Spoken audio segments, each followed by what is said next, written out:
Muy buenas noches, bienvenidos a Primer Círculo. Hoy vamos a hablar sobre el cambio climático y su impacto en la vida de todos nosotros. El evento, la desgraciada entrada de este huracán terrible en Acapulco y los daños terroríficos que planteó, nos obliga a repensar qué tenemos que hacer como país frente al cambio climático y las consecuencias del mismo. No vamos a evaluar ni discutir sobre lo que sucedió, no tenemos la información todavía. Estamos muy consternados sobre lo que sucedió y esperemos que haya tenido los menores daños personales y materiales. Pero tenemos que entender qué está pasando y tenemos que tener más capacidad de previsión y más capacidad de tratar de cambiar la tendencia del cambio climático. Y con ese fin hemos invitado a un experto en el tema, el ingeniero Carlos Álvarez Flores. Bienvenido, Carlos. Muy buenas noches. Carlos, qué bienvenido. gusto estar aquí con ustedes y su auditorio. ¿Por qué no empezamos rápidamente tratando de entender qué tan excepcional fue este huracán? Digamos, sabíamos que iba a entrar por ahí, eso no había duda. Sabíamos que era una tormenta tropical con cierto nivel de riesgo. Se fue volviendo un huracán. En la mañana ya era nivel 2 o 3 y en la tarde era nivel 5. ¿Es algo inusual? No, en realidad ya en los últimos 30 años, el clima, para que el auditorio comprenda, cuando uno dice, deja ver el clima, no, el clima es el promedio de las condiciones meteorológicas de 30 años. El clima de la Tierra ya se modificó, ya modificamos el clima, ya calentamos el planeta, ¿verdad? Estamos calentando el planeta por las emisiones de muchos gases, ¿verdad? El vapor de agua, el CO2, que resulta de la quema de los combustibles fósiles y de cualquier quema.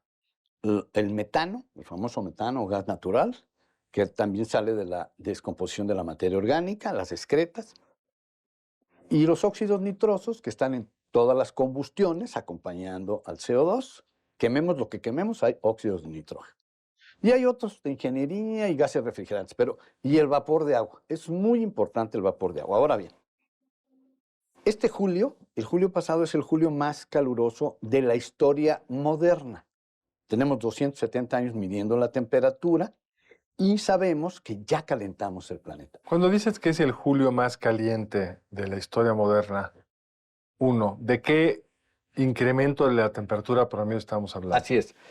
En primer lugar, el panel intergubernamental de expertos en cambio climático, son 10,000 científicos, entre ellos 30 mexicanos, dice, ¿verdad? Llevan 6 informes, todos dicen, alerta, estamos calentando el planeta, no debemos exceder de 1.5. Bueno, 2. Hay que unos dicen 1.5 grados, la temperatura global. Promedio. Pero eso no quiere decir, por ejemplo, en Europa, ahorita registramos, en Italia, en Alemania, o sea, 50 grados. Sí. O sea, y en África y en Australia, 52 grados. ¿50 y qué? 52 grados. Sí, porque es importante resaltar esto. El promedio es el promedio. Exactamente. Muchas veces pasa que, este invierno es muy frío, ¿cómo que hay este calentamiento global? No, Sí. el promedio ha ido subiendo y el impacto sistémico Así es. que ese promedio tiene genera una varianza en el clima correcto. o en las condiciones En de las temperatura muy impresionante. Eso es lo que vivimos en julio, en agosto y en septiembre. Correcto. Vamos poniendo récord. Y además, tú me corriges, Carlos, pero el promedio del calentamiento en México está por arriba del calentamiento global. Claro, por O sea, supuesto. nuestro Y promedio es como un superior grado. al promedio Claro, mundial. hay zonas de 3 grados. Tengo amigos productores agrícolas, porque eso también muy poca gente lo sabe. Los cultivos, ¿verdad?, resienten. 3 grados es mucho. Es que Es luego mucho. nos parece que 3 grados es poco. No, pero es Porque mucho. amaneció a 20 o 23, Sí, nosotros, no ¿verdad? parece hacer tanta diferencia. Pero ¿por qué esos 3 grados son tan significativos? Porque el planeta, las especies, animales, vegetales, estábamos, ¿verdad?, en equilibrio y teníamos unos rangos de temperatura, ¿verdad? Primavera, verano, otoño, invierno. Yo me acuerdo que, en la escuelita, ¿ves? El 21 de marzo va a ser un calorón. El 21 de marzo de hace 2 años estaba yo en Tepeji del Río con una granizada tremenda. Yo digo, ¿qué? ¿El 21 de marzo? Así es. Es que el planeta está haciendo la misma, su movimiento de traslación y de rotación es lo mismo. Pero nosotros aquí ya cambiamos el equilibrio Perdemos de 4 a 10 millones cada año de hectáreas de corteza vegetal y de Sí. suelos ¿En el mundo o en el país? en el mundo. México pierde, bueno, aunque las cifras oficiales hablan de 250, no. Estamos hablando de 500,000 Sí, hectáreas más o menos. de corteza vegetal cada año, no solamente por los incendios, eso lo reconoce la misma CONAFOR, no, sino por el desarrollo urbano, agropecuario, industrial. Y es muy importante esto porque entonces no se retiene la humedad que se retenía antes, Exactamente. empieza a haber más emisiones de otros gases. Es correcto. Si esto te pasa en Siberia, es particularmente dramático que está sucediendo porque entonces la emisión de gases atrapados ahí incrementa de forma muy importante el calentamiento. Hay una palabra que pocas veces usamos, pero vamos perdiendo sombra. Y la sombra es lo que nos ayuda a controlar, a lograr equilibrar las temperaturas. En una raza selvas, pues hay zonas que tenían sombra y que han perdido sombra y que ahora están expuestos al sol todo el día, ¿no? Pero en la noche no. Tabasco perdió 1 millón de hectáreas, nada más este dato no lo saben los millennials. Tabasco perdió 1 millón de hectáreas de selva baja porque en aquel momento era Leandro Rovirosa Aguado, el gobernador en Tabasco. O sea, en los 70. En los 70 y el presidente era Luis Echeverría Álvarez. Y entonces dijo, vamos a crear de Tabasco un Edén. ¿Un Edén? Sí, vamos a hacerlo ganadero. ¿Ganadero? Entonces talaron oficialmente, el gobierno tiró 1 millón, es el récord mundial. O sea, nadie nunca Destrucción, tiró destrucción 1 millón. institucionalizada. Así es, institucional. No había ninguna regla ambiental, por supuesto que no había nada. Entonces dijeron, bueno, adelante. Entonces, el tema es tirar todo, el ecosistema, y luego poner pasto para que las reses, las vaquitas coman su pasto y nos comamos leche y carnita. Y eso se contagió hacia los Tuxtlas, Está en devastados. Y hacia todas las- Chiapas. Y y en hacia Chiapas. Y entonces, ¿qué pasa? Estamos perdiendo suelo. Entonces, lo que yo... Bueno, el ciclo del agua, rápidamente, sexto de primaria. El agua da 40 veces vuelta en un año en el planeta y llueve 1,000 milímetros, o sea, 1 metro de agua a nivel global en los 5 continentes Y en el propio mar. y en el mar, es correcto. Pero entonces, ¿qué pasa? Si perdemos suelo, efectivamente ya no cae sobre el suelo y se infiltra y recarga los acuíferos. No, No, perdemos suelo, entonces se evapora. Por eso digo, hemos colocado también, eso es importante, más vapor de agua en la biosfera. y algo que la gente a lo mejor no reflexiona porque uno se va acostumbrando o normalizando, como dicen ahora. Ciertas cuestiones, un día paseando con un alemán, me hizo una pregunta muy concreta. Oye, ¿por qué los ríos en México son cafés? No, entonces, ¿no? Le digo, bueno, pues porque van cargados de tierra. Bueno, ¿y por qué no retienen la tierra donde debería de estar? Todas esas toneladas de suelo se Ahí van. pierden y se van. Hay un punto, si vuela uno por acá, por Veracruz, en donde se ve la salida, por ejemplo, del Valle de México, es una mancha de lodo. Ahí está, ahí está. Bueno, te hicimos una pregunta y no la has contestado. ¿Por qué este huracán se aceleró tanto? ¿Es normal o no? Es que no existe la normalidad en los fenómenos meteorológicos. Hemos tenido más huracanes, más meteoros en los últimos 30 años. Eso sí se sabe. Y con aceleración similar. Va aumentando la Sí. frecuencia y la intensidad. Ahora bien, este fenómeno que pasó, estamos en el Niño. Por los que no saben qué es el Niño es el estudio de las oscilaciones de la temperatura en el Pacífico, específicamente en el Pacífico septentrional. Entonces, hubo más calor porque estamos, pero los vientos, ¿verdad? O sea, aquí se compone del vapor de agua y de los vientos. Entonces, hubo más calor. De hecho, la temperatura del océano, en vez de ser de 26, ahorita llegó a 28 grados. Es una bomba para Exacto, los... y 28 grados es una cosa en Brutal. el Pacífico. Por eso eso ya lo sabíamos, no es Bueno, novedad. Por eso Sí. por ejemplo, la NOAA, esta agencia Es interna, correcto. advirtió que las temperaturas cerca de Acapulco del agua estaban muy Arriba. altas y que Arriba. entonces había la posibilidad de que Sí, esto... porque un huracán se alimenta del calor. Exactamente. Así es. Entonces, ¿qué pasó? Bueno, que las predicciones, bueno, ya sabíamos, Paulina, ¿no? 27 años, fue, si mal no recuerdo, categoría 4. Y hubo daños también muy considerables. Paulina llevaba mucho más agua, este era más viento. Así es. Tú lo veías en las fotos de radar, de los distintos apps que lo miden, Se veía una masa pequeña, pero muy concentrada. Es correcto. Entonces, eso fue lo que pasó. Estamos en El Niño y sucedió que sí, era una tormenta tropical, eso era todo, pero Pero algo que dijiste muy importante es lo siguiente. En realidad, cuando mira uno para atrás en este periodo de 20, 30 años, ha habido muchos huracanes que se aceleran al final. es correcto. Los que pegaron en Miami, toda la Florida, aquellos que inundaron y que devastaron, también tuvieron una aceleración al final brutal. Entonces, nunca cambió el rumbo. Sabíamos que iba a pegar donde iba a pegar. No se puede conocer la velocidad final porque en el último tramo es donde más temperatura puede agarrar. Así es. Ahora, esto es una tragedia. Vamos a tener incluso que, si tuviéramos la capacidad institucional de reconstruir Acapulco bien, habría que repensar muchas cosas, porque desde cómo construimos en las zonas costeras ya es un error. Sí. Si uno va a Río de Janeiro, los hoteles nunca están sobre la playa. Así es. Es un error de los 40, pero es un error porque no solo, digamos, erosionas el terreno y eres más sujeto a que el oleaje se lleve la arena, sino los pones en el frente, inmediato, no puedes tener ningún amortiguador. Y después, ¿sabes qué, Carlos? Es una tristeza porque ya había habido un programa en los años 70 de reubicación de la población de Acapulco que estaba en los cerros. Hubo un arquitecto, Carrillo Arenas, que se instaló allí y crearon Solidaridad, creo que se llama, la zona de atrás. O sea, seguimos subiéndonos a los cerros. Están los mapas de riesgo de las entonces AOP y ahora Secretaría de Comunicación. Ahí están marcadas las personas que están asentadas en sitios peligrosos. Pero esas colonias que hicieron atrás, las hicieron mal. ¿Mal? En Paulina Sí. se inundaron de forma terrorífica porque las pusieron en un pantano. Entonces, requiere mucha más planeación de la que hemos mostrado ser capaces. Cancún, les voy a dar el ejemplo.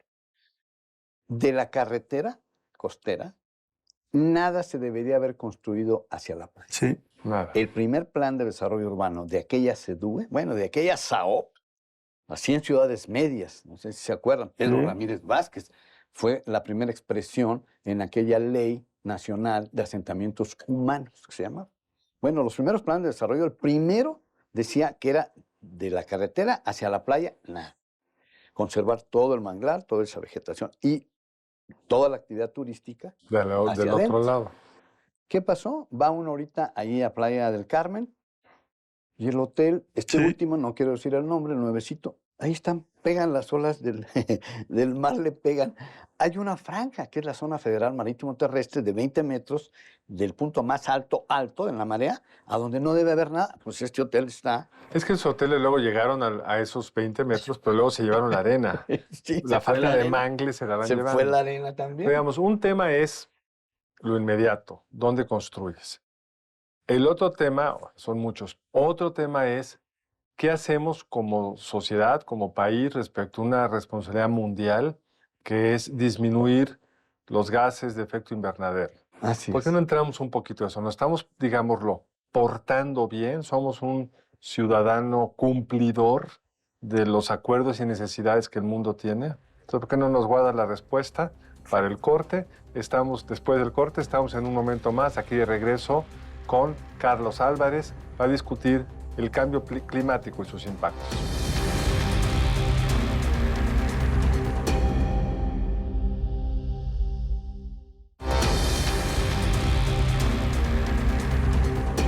Estamos de regreso con Carlos Álvarez discutiendo cuál es el papel que México te debería de tener y el que está teniendo en enfrentar el tema, en cooperar a que haya menos emisión de gases invernaderos. Carlos, ¿cómo vamos ahí?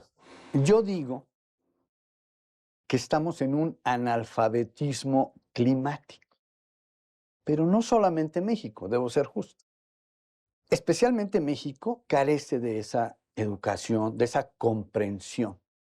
De por sí que cuando uno discute con gente preparada, investigadores, pues todo el mundo hablamos del riesgo y hablamos del calentamiento global, pero como que pues no nos preocupa. Bueno, pero es que hemos perdido millones y millones de hectáreas de esto, perdemos mucho dinero. Pero pareciera que los líderes del mundo hoy están olvidados, ¿eh? Que primero la guerra con Rusia y ahorita Israel. En 2 meses es la COP. Yo no sé ni Sí. qué le van a decir. ¿Qué es la COP? La COP es la reunión global de estos 194 países que en el 2015 firmaron el Acuerdo de De París. París. Pero viene desde antes, es la número 28, o sea, es la reunión número 28 y todavía no reducimos Por reuniones no ha faltado. 28 reuniones, pero ¿qué pasa? Que los 20, o sea, los países desarrollados, no han querido cambiar, ¿verdad? Los intereses, ¿verdad? Ahora Los dijiste algo, intereses petroleros, o sea, el tema del petróleo, El tema del ese es petróleo. la quema de combustibles. pero dijiste algo muy importante. Pareciera como que en México en particular ese tema no nos toca. Porque hay naciones que sí han logrado hacer de la conservación, del cuidado del medio ambiente, algo, digamos, un proyecto nacional. Estoy pensando en Costa Rica, por ejemplo, Es correcto. en donde la actitud de las personas hacia lo que está ocurriendo en el medio ambiente es generalizada, de preocupación, de hacer algo, ¿no? Cuidar a los pájaros, todo el entorno, los ríos. Estoy pensando en Botswana, en donde yo no he estado, pero toda la información sobre Botswana habla no solo de haber frenado la depredación, sino de haber avanzado y haber recuperado terreno que se había perdido. O sea, sí se puede generar digamos, una cultura de cuidado del entorno, y ahí no le hemos puesto suficiente, hay una desatención a la vida en lo general, ¿no? Estamos acabando con el planeta. Eso es definitivo. ¿Por qué? Ya somos 8,000 millones y hace apenas 223 años éramos 970 millones sobre el Y planeta. eso en sí mismo es un problema, ¿no? Entonces ya de entrada dices 8,000 millones. Bueno, solamente el CO2 que exhalamos, los 8,000 millones de seres humanos, son 2,910 millones de toneladas de CO2 equivalente al año. ¿Y eso cuánto pesa en las emisiones globales? 40,000, vamos a ver si son 40,000 ahorita. Vamos. Tampoco sabemos, porque somos muy tramposos, no reportamos correcta. Bueno, México no reporta, para acabar pronto, pero Estados Unidos y China son tramposos porque no verifica, no están sujetos a una verificación de sus emisiones. Se han negado a eso. Ellos, claro, Sí. ellos, Son soberanos. pues no, pero además China le dice a Estados Unidos, oye, pero si tú tienes 170 años, generando, y yo tengo apenas 40, 30, pues apenas voy, ¿no? O sea, Dame chance de industrializar y ya déjame, después vemos. y ¿no? luego, por eso China se fue al 2060. Dice, mis emisiones netas Seguirán creciendo. sí, ahorita en el 30, esa es la expectativa, que llegue el pico de emisiones ahora sí global en 2030 y a partir de ahí. Pero países como China dicen yo hasta el 60 cambio sí, de tendencia. Exactamente, y siguen quemando carbón Ahora, y pero hay todo. algunos datos optimistas. Yo sería menos pesimista de lo que pareciera ser tú. Es decir, el cambio en el uso de combustibles basados en carbono en países europeos y en Estados Unidos se ha acelerado de forma dramática. Las políticas del presidente Biden han sido mucho más agresivas en la materia. A lo mejor no es suficiente, pero ciertamente es mejor que antes. La tecnología ha avanzado de tal forma que hoy los paneles solares son una realidad al alcance, no diría que de todos, pero de muchos. Es decir, ¿no ves ahí algunos Sí, cambios pues, menos preocupantes? Sí, hay que nos dan avances. optimismo. hay avances, pero Naciones Unidas y el panel de expertos están, o sea, las emisiones siguen subiendo. Y hay un engaño allí Siguen subiendo. del No, cual debemos salir. Cuando ve uno el éxito, por ejemplo, de la industria automotriz eléctrica, es uno fantástico. Dentro de pocos años tendremos una mejor relación con el ambiente. Sin embargo, las emisiones de los automóviles son una porción muy pequeña. Primer punto. Segundo punto, si uno llega y conecta, suponiendo que tuvieron el dinero de comprar un coche eléctrico, te conectas a cargar tu coche y la electricidad que sale por ahí viene de Tula, donde se está quemando combustóleo, pues te estás engañando. O sea, tiene que haber un encadenamiento hacia Así atrás limpio para que realmente se logre el efecto de... pero se puede resolver. Sí, Hay tecnología. sí, claro. Los ingenieros de CFE que conozco yo, desde 1975 tienen los equipos diseñados primero para capturar las emisiones y que no nos envenenemos. Estos cuestan 600, 700 millones de dólares por cada termo, que no es nada. Y hay plantas químicas para que ese CO2 lo convirtamos en carbonato de sodio para la industria. Fantástico. Pero el señor, yo digo, ¿verdad? Y también el otro, bueno, no quiero decir los nombres de todos los directores de CFE, pero podríamos haber resuelto eso ya. Y bueno, $1,000 millones que sean por termoeléctrica para que siga quemando su combustóleo, porque México hoy le sobra combustóleo. Por no haber renovado sus refinerías. no, obviamente va a por no haber Por un renovado, problema enorme, por ¿verdad? una decisión, no habiéndola renovado, ¿Eh? pedirle a Pemex que amplíe el procesamiento de crudo con refinerías viejas, lo que hace es que cada vez sale más este desperdicio que hay que recordarlo. El Es combustóleo suele valer en el mercado menos que el crudo que le metiste. Ujú. Entonces, cuando se pregunta a la gente por qué si le han inyectado 1.2 billones mexicanos de pesos a Pemex sigue perdiendo dinero, pues porque en refinación pierden de forma sistemática por esta realidad. Entonces, no solo es un mal negocio para nuestros pulmones, es un muy mal negocio para el fisco. Entonces, realmente lo que tenemos son pues una serie de políticas no conectadas con el objetivo de tener un menor impacto climático en lo que hacemos en México. Es correcto, pero aún así, México todavía no inicia de fondo la reducción de emisiones. Hay dos, ¿verdad? Dos campos. La mitigación, que es reducir emisiones, y la adaptación al cambio climático. Eso es reubicar gentes. Es impensable, ¿verdad? Discutía yo con un amigo, bueno, ¿y qué vamos a hacer con todos los hoteles de la Riviera Maya? Pues van a quedar bajo el agua, aunque no me lo crean. Ujú. El nivel de agua de los mares en Tabasco ya entró 500 metros mar adentro, en el municipio de Teapa. De eso nadie habla. Ningún gobernador tabasqueño yo he escuchado decir, no, pues aquí ya se metió 500 metros el agua porque es una zona baja. Sí, La zona más pendiente baja, exacto. Por eso yo digo que esa refinería Sí. va a ser la primera refinería submarina del planeta. Sí, pero es con nuestro dinero. Es dinero de los mexicanos que podría haberse empleado en las Claro. otras soluciones, ¿verdad? En corregir las termoeléctricas, en iniciar realmente una campaña, primero de educación, digo yo. Pero cuando digo educación, pues me acuerdo y recuerdo los nombres de las personas que están ahí o que estuvieron, o del Baster, y digo yo, el Baster, gordillo, la educación. Bueno, o sea, Pero me digamos- duele la cabeza nada más de pensar que estemos en manos de las personas que están, ¿no? Leticia, no sé qué se llama la... Pero digamos, No, digamos, o sea, es un tema es importante, absurdo, y la absurdo y educación. importantísimo, pero regresando al tema de la mitigación, que es el otro gran tema, los países con más visión hacia adelante ya están obligando, cuando construyes junto al mar, pues tener una serie de medidas, entre otras, pilotes para, si sube el mar, no se lleve el edificio. Seguimos construyendo la Riviera Maya como si eso no fuera a suceder. En Estados Unidos es igual.